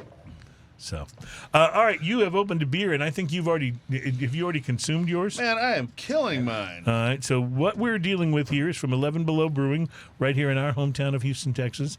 And these guys will get some really good beers, I have to say. 11 Below. Yeah? I love them. Yeah? Like, yes, I love them a lot. should They go on have a 11 so Below field they have trip. a standard like a core line beer called Oso Bueno, which is amazing. It really is good, yes. Their Oktoberfest is. I hate to say it, St. Arnold, but it's as good. Like it's Wow, that's a big statement. It's St. as Arnold good, buddy. Oktoberfest, that's state of the art right there. Where are it's they as located? good. They're just Cypress. They're just north of like in the corner of 249 and Beltway 8, Okay. Guys, right up there, right behind the mall kind of area. this is delicious. So this is their negative space, which I'm very familiar with. Right. And their But negative this is space Java is their space. Imperial Stout, and this is called Java Space. So they've added And so a it's little Imperial Coffee Milk Stout. Java Space introduces coffee to the negative space, or Imperial Chocolate Milk Stout, that's aged on cacao nibs, cinnamon, and chilies. Using locally roasted coffee from Javapura Coffee Roasters, we marry a variety of flavors to fill the coffee beer void that you never knew you had. So I don't get a lot of the chilies in here. Well, I was just about to say, I didn't pick that up at all. I don't like that kind of spice in a beer very I'm picking much. up a tiny bit of it, which is perfect because it gives it just a little zing without it feeling like you've got jalapeno in your beer. This is so good. The coffee and chocolate in here is so good. Mm-hmm. The only thing it's missing is a couple like errant coffee grounds in the bottom of the cup. That would be just freaking perfect. I really like this. I agree It with also you. looks exactly like the coffee that It my wife tastes. makes. It just tastes like Super delicious coffee. Yeah. Yeah, it's really, really good. There's a little bit of that chili on the back of your palate. Yes. It's just At the barely very like end. when Just enough that you kind of notice it's there. what's that? But if they'd done any more, it would have, to pass me, that around. impaired with how much you can enjoy Agreed. the beer. People drink these for the coffee, not for the you want a little chili punch, but not Right. overpowering. Yeah, the coffee is so good in here, and I get it. Like now that we've talked about that chili, I can kind of see it, but it's not that much. It's not enough. It's a level of interest. I'm going to tell That's you, about it. I feel like this beer is good enough that it kind of redeems our first two selections. I think so. It's that good.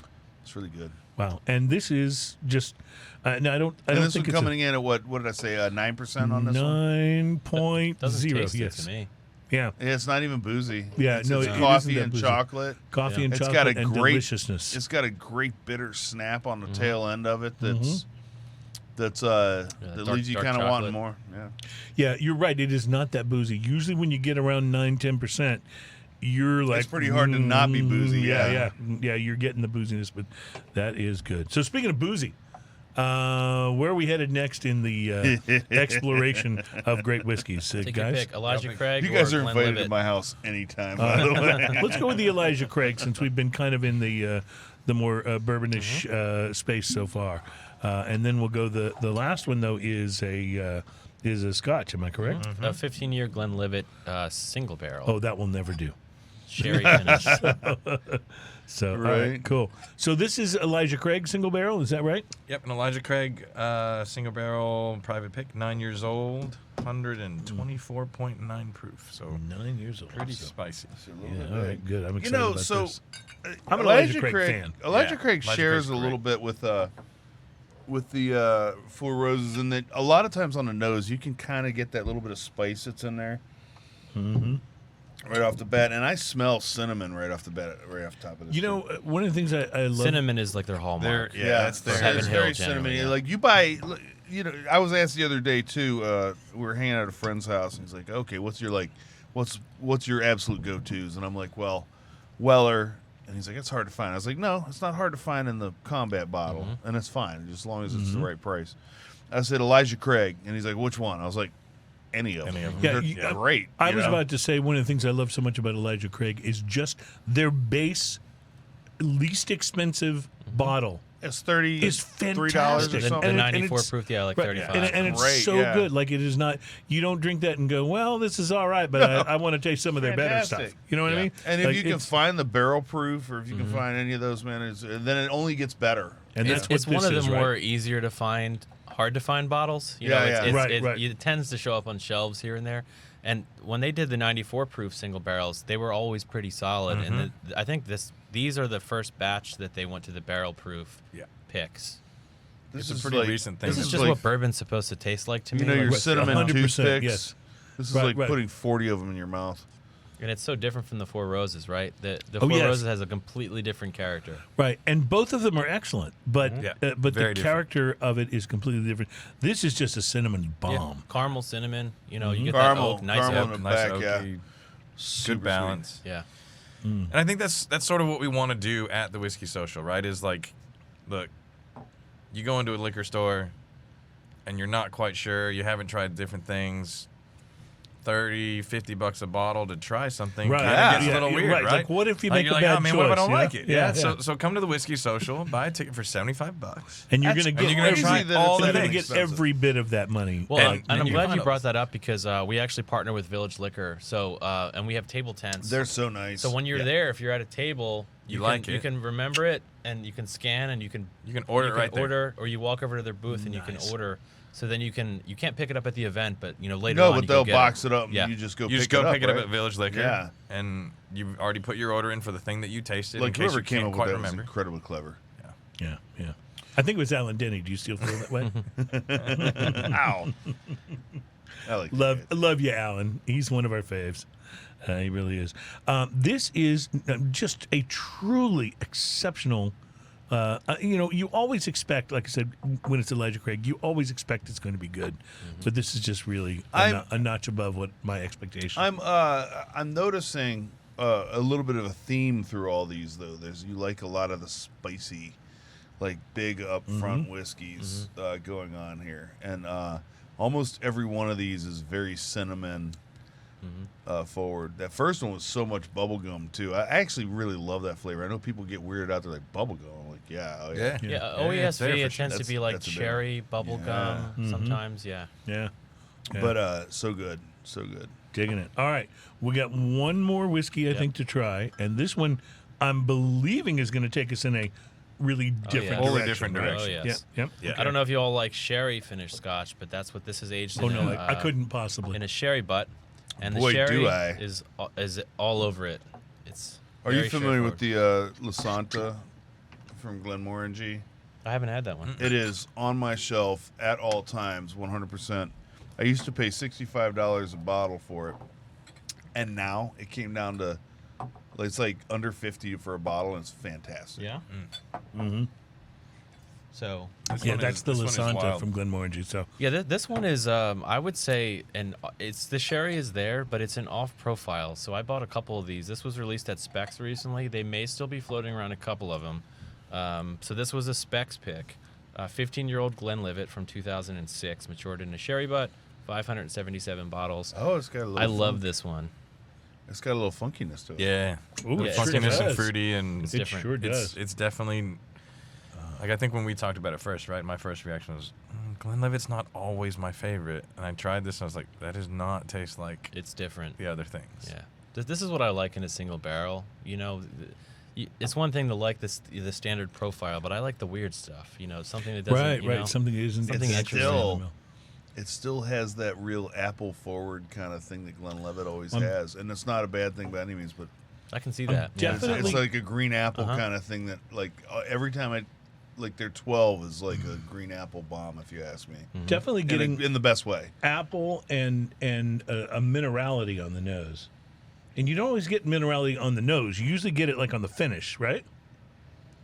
I'm Yeah, getting there is a lot of mineral there. There's something in there that's such a dark, like mocha kind of. You're right. It's kind of in the middle. And then on the finish, really maybe rich on the to me. finish. It's Wow. almost like what is the flavor of a Tootsie Roll? Like, what is that? Like You act like there's a chocolate. commercial It's about a that. or something. chocolatey, Like light milk chocolate. 3. Oh, it's wait, a that's a different. chocolatey, that's a creamy, different commercial. weird kind of its own thing, and this has a little bit of that kind of vibe. It doesn't taste like a Tootsie Roll, but it has that kind of vibe going on. Like, there's that chocolatey, I apologize for that, folks. and man, does that chocolate linger too? Yeah. It's Long finish. So this is about 62.4%. nice. Yeah. Guys, it's a strong this is just really wonderful, and it is it's so different from everything else we Yeah. tried. Like a complete 180. Total difference. Right. Yeah, but I love it, and that's what. If I could sum up the Whiskey Social as an experience, it's that you can make these wild. You can go down the bourbon path. Yeah. You can try all of these great cinnamon bomb things, and then you can go. Well, let's try a Scotch, and Some Irish whiskey. or some Irish whiskey. Yeah, absolutely. You know what I love We've about had some it, too? amazing Irish whiskeys. There's an underlying thing at the Whiskey Social with a lot of those. You can't get bad versions of these things there. no. You have to be at a certain level before you're, I guess, even invited to go. Right. There's not a lot of Like, so you're not going to show up and be trying Budweiser and Yeah. and Stole. No. What's the super cheap vodka? I'm trying to think of the name. Plastic bottle. Stoli, is that what you're Is saying? that Stoli? Stoli? No. Stoli's not actually that pretty. cheap. No, It's a- Stoli's okay. Yeah, What's the one I was? Anyway, you get the idea. Taka. Right? Taka. There you go. There you go. What is Taka anyway? You get the idea. Like, you can't taste those things there. It doesn't exist. Right. And- There's no bottom shelf. And We're there's nerds. We've tasted a lot of things. Right. We want to bring cool stuff that and you know. And they wanna and show there's off. some other things as well, because you guys will have rum. you guys will have other expressions going on there that you wouldn't even expect at a Whiskey social. often leads to other spirits. If you go down any of these rabbit holes, if you end up loving bourbon or loving Scotch, you're going to end up eventually saying, "Well, let me try some Armagnac, something that's reminiscent." You know. Well, I've totally dragged Ian into the rum thing. Man, just from doing this show. rum. So this is a conversation I had. This is literally within the last few months, right? I'm standing at my house with a friend of mine who's hanging out, and we're looking at my whiskey shelf, which is modest by most HBS people's standards. But crazy, but from an average person's perspective. Totally. Well, I mean, yeah. Yes, totally. And so I'm looking at it, and he's like, "Oh, I see you got rum." I'm like, "Well, I'm not really a rum person, but I have." And I pulled out 12 bottles of rum. I'm not a rum guy, though. And I stood there and looked at my table, and I went, maybe I'm a rum person. Yes. Too. Yeah. Like, okay, maybe, Well, you guys- maybe I'm different rum is now. great. You guys missed it though. On last week's show, Ian brought in a rum that we I have listened to proclaimed it. to be the Did you? Malort. I did. The Malort Ooh. of rums. Oh, It was awful. It was freaking terrible. It What was was it? just really terrible. Yes. It was called Mama Wana. It was unique. oh, that's not even. It's a Mama rum. Wana is it's a rum based. It's made from tree bark. Oh, and it tastes the like Dominican- tree bark. I was Dominican gonna Republic. say, I am Oh, not at all it's- surprised. Where did you get that? I thought it was like illegal in the United States. They sell them in the Dominican Republic. I tried to bring it home, and they took it away from Oh, me at the so a airport. buddy of mine brought They it did back. you a favor. Yes. A buddy of mine brought yes. it back on his after his what do you call it? Honeymoon. And he's like, "Man, I brought you this bottle." And I kind of remember, like, when he brought it over, I remember trying it and thinking, okay, it's drinkable. It's not really my favorite thing. But then it sat on my shelf for like 6 years. And let me tell you something. It Tree is bark no doesn't longer- even begin to It is no describe what longer it was. drinkable. No. Because it's like it's almost like I reddish mean, it black. sat so right? long. It's His like very first dark, thought was, yeah. "I'm bringing it for you to try." Oh, you guys, he has malorted me twice. that's bad. And I got Chris with it once too. Yeah, really, Oh. really. And Chris malorted us with Montucky Cold Snap, Twice. if you remember. Yes, Twice. Once was here, try this, and once with the you can't tell this is a hard pour. I was like, I can tell it's a crappy beer. But this, and I just want to show. I don't know if we showed this to the camera or not, but this is just absolutely So wonderful. that bottle, like The I Glenlivet know the 2006. Signatory generally has that bottle, but that never screams Scotch to me. Like that bottle. No, you're is right. It's more so of a, whiskey looking. That bottle Yeah. makes me think of this. This Right, big absolutely. cork on top. Right. Yeah, it just never screams whiskey to me. Like that's Old West looking bottle. Yeah, they do this style too. They do like regular, but a lot of them come like that. Right. Yeah. Well, this is absolutely fantastic, and I'm kind of glad we saved it for last because it would have been a detour, and then we'd have Yes. kind of swerved back towards This has the, a tobacco-y kind of thing Sure. going Oh, it on sure to does, as yeah. well. That I bet sure this would does. be. Just Like I said, I tried to great bring with a- things that are with- good with cigars, even though we're not Re- pairing today. I think just about everything you brought really kind of sets itself up as being great for cigars. What would you guys say is if someone is coming to the social for the first time, how should they plan their excursion? Like what should they do? Should they go counterclockwise? Should they start in a particular area? What's the best strategy for making the most of it? Well, the if you first haven't thing been I'll say, before? and then I'll kick it to Dominic, is first of all, don't drink before you come. Yeah. Right. Nope. Yeah. Don't- No pregame. pregame. No pregame. Drink water. Drink lots of water during the event. Mm-hmm. Spit if you don't like it. Dump it if you don't like it. Yeah. Uber if you can. Don't Yes, drive yourself, please. Please Uber. Eat It's a- before you. We have food, And but eat. We have don't food, don't but- show up on an empty stomach. Yeah. It's not a good idea. Yeah. I mean, I don't know. What would you say? But other than that, I would say, like I said, go to HoustonWhiskeySocial.com, look at the pour list, figure out what you want, What and you're then- targeting to make and sure then you figure get a out chance to which try. vendor that is, and seek Yeah. them out when you walk in the door. Because we've had times where, like, since we were talking about Four Roses, when Four Roses was there, and they were pouring. It's called the Al Young.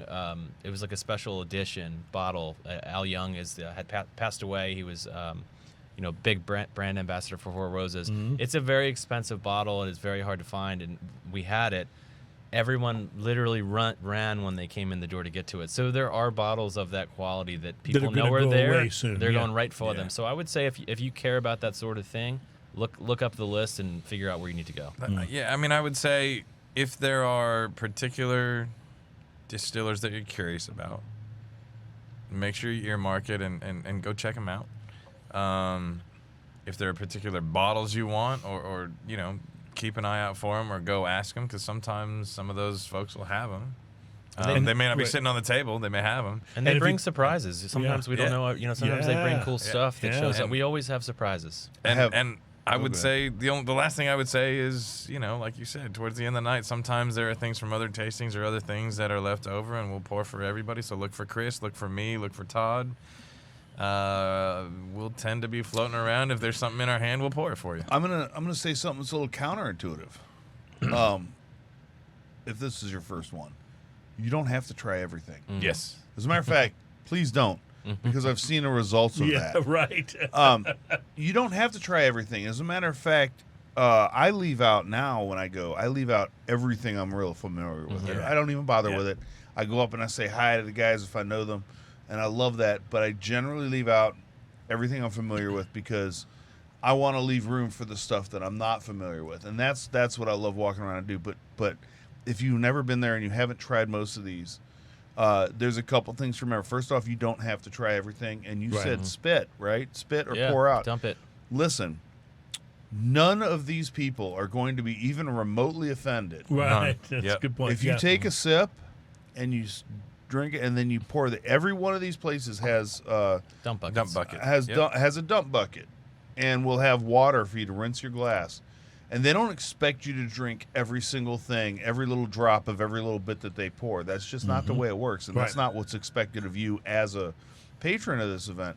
So remember, just go there and enjoy and try stuff. And if swishing around your mouth and going, man, I don't really like that much, That's okay. put it back in your glass, toss it in the Do not spit need to bucket, finish it.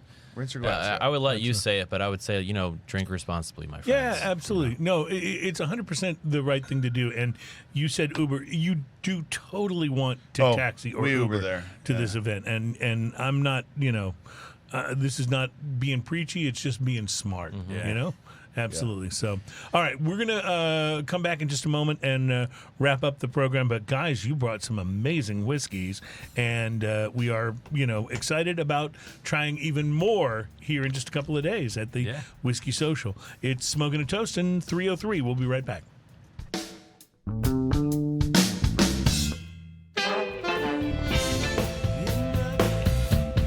Welcome back to Smoking and Toasting. Our program is all about craft beer, fine spirits, and we've certainly had some fine spirits here today, and hand-rolled cigars as well. Big thanks to Dominic and Todd from the Whiskey Social for being our guests, and I just want to thank you for actually even owning this. This is the Four Roses single barrel, the one with the very tobacco-y notes to it. I didn't even ask. I just poured myself a little more. I also It's love all right. the Barnum and Bailey circusy kind of Yeah.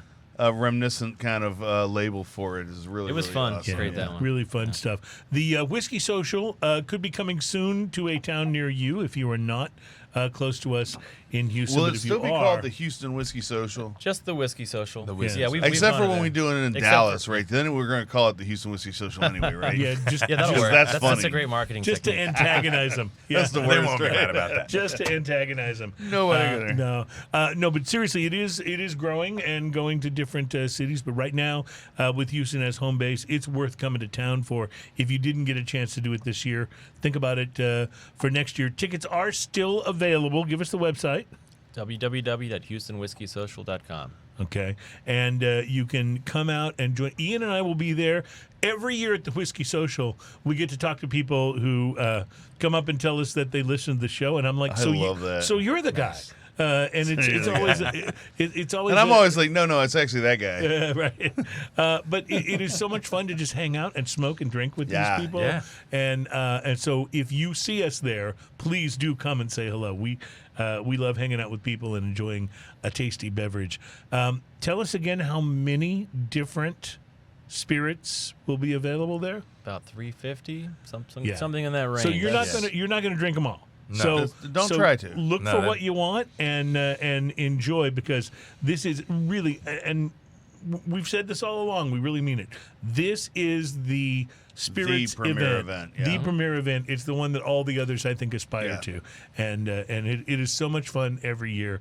And Ian, I'm gonna actually. I got a day or two to go through the humidor and pick what I'll be smoking. But I'm looking forward to hanging out with you and drinking and smoking. That's one of the most fun things to do. And it's also. It's a very classy kind of event. Like you don't have to dress up too much, but Heaven's Door is always out by the smoking tent too. And I don't know and they've done the cigar picks in the past. I don't know with why the that makes blacksmith. me so happy because like they're so fun and dang good whiskey. Yeah. That's Bob Dylan's brand. Yeah. Yeah, doesn't know it. Yeah. And it's interesting because we go into any celebrity beverage with low expectations.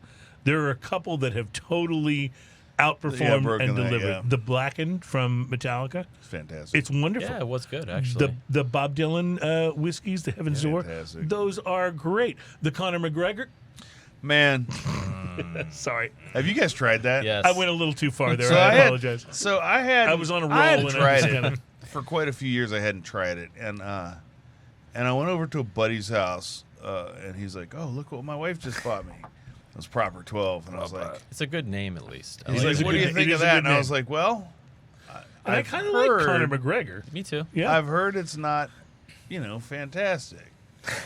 He's like, "Oh, I've heard it's I not was like, but I want to fantastic. try it." That's about as diplomatic as Ian gets, by the way. I've heard it's not fantastic. But you know, my rule of thumb that I tell people though is when it comes to celebrity brands and things, generally if you've seen it in a magazine advertised, you probably want to avoid it. Right.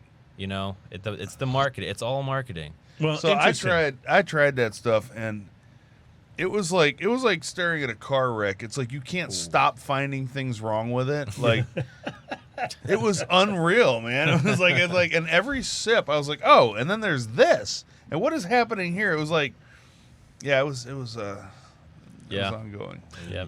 But some of them are really good. I mean, seriously, the So the Bob Long Dylan stuff- Branch is good. Long I mean, that Branch Wild is good. Turkeys, Yep. there ain't nothing wrong with that. Yeah, and And that's the Matthew Matthew McConaughey. McConaughey Yeah. one. Mesquite turkey. and after I had my first sip of Blackened from Metallica, I mean, Dave Pickerel, come on. You may remember that I said to you, Ian, this is really good. Good. Yes, you have to do that. Anyway, James Hetfield growl at the end of everything. It's really good. All right. Well, guys, thank you so much. We are big fans of the social. We're looking forward to seeing you there. Yeah. Especially when we see you coming out of the door with those bottles in go. your hand. That's what I we appreciate the support. Yeah, Appreciate it a lot. no, we're big fans, and we love to joke around about Chris and Alan, but they're very, very good friends. We love them dearly, and so we just want to thank you for all you do to promote good spirits. It's a Thank you, wonderful sir. thing. Yeah, thank you, Ian. This has been great fun. Very excited about it, and we're going to see you all guys all Cheers, at the guys. social here in a couple of Yeah. days. And as we like to Cheers say, to everybody. cheers, y'all. It's alright when it's up